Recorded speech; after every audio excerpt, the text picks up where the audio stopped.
President Trump's questionable assertion that trafficking deadly drugs into the U.S. constitutes war should also apply to deadly goods trafficked out of the U.S.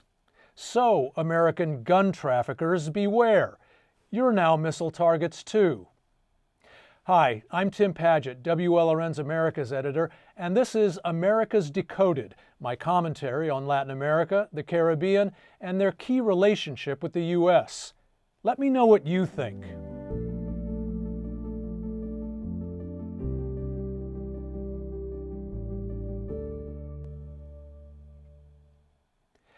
If you're a gun trafficker in Florida, pal, you might want to start watching the sky above you for Trinidadian military drones. You see, the Prime Minister of Trinidad and Tobago, Kamla Persad-Bissessar, is understandably furious at the amount of drugs and especially weapons that are being smuggled to and through her Caribbean island nation. In 2024, the country recorded its highest ever homicide rate and one of the world's highest. So this month, Persad-Bissessar declared all traffickers should be killed violently by military means. She was of course inspired by the Trump administration's announcement that the U.S. military had blown up a suspected drug trafficking boat coming out of Venezuela. President Donald Trump says he has the right to order such strikes because the transport of deadly drugs into the U.S. constitutes an act of war. That logic likely violates international law, but according to the Trump doctrine, Persad-Bissessar can now follow suit and militarily target those who bring AR-15 rifles and Glock pistols into Trinidad. Because now she can argue those gun mules aren't just criminals, they're combatants engaged in warfare. And the vast majority of the firearms flooding the Caribbean come from the U.S., especially Florida, which means Persad-Bissessar may now deploy Trinidad's Navy and Air Guard into international waters and airspace near South Florida to incinerate gun runners.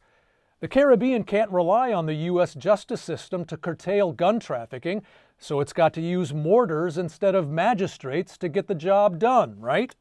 And let's just be glad Haiti's military is too busy trying to deal with the gangs that rule much of the country, or else its assets too could be sent to fire on gun traffickers off the South Florida coast. The tsunami of U.S. and Florida weapons in Haiti have helped gangs commit atrocities like a massacre in the fishing village of La Baudrie earlier this month. Suffice it to say that the president is going to be on offense against drug cartels and drug trafficking in the United States. It destabilizes not just the country, but the entire Caribbean basin. These particular drugs were probably headed to Trinidad or some other country in the Caribbean, at which point they just contribute to the instability these countries are facing. Now let's pursue Trump's reasoning further and conclude that it gives drug-producing countries like Colombia the right to wage war on drug-consuming countries like the U.S. Last week, the Trump administration put Colombia on the U.S.'s list of nations failing to cooperate in the drug war.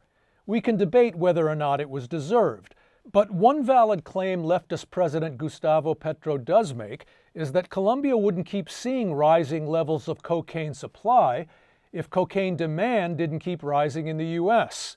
Same goes for opioid use. Yet the Trump administration wants to slash billions from drug addiction rehab programs. It follows, then, that Bogota could claim Yankee drug users are fair game for summary execution too, since their incorrigible snorting helps drive Colombia's brutal cartel violence.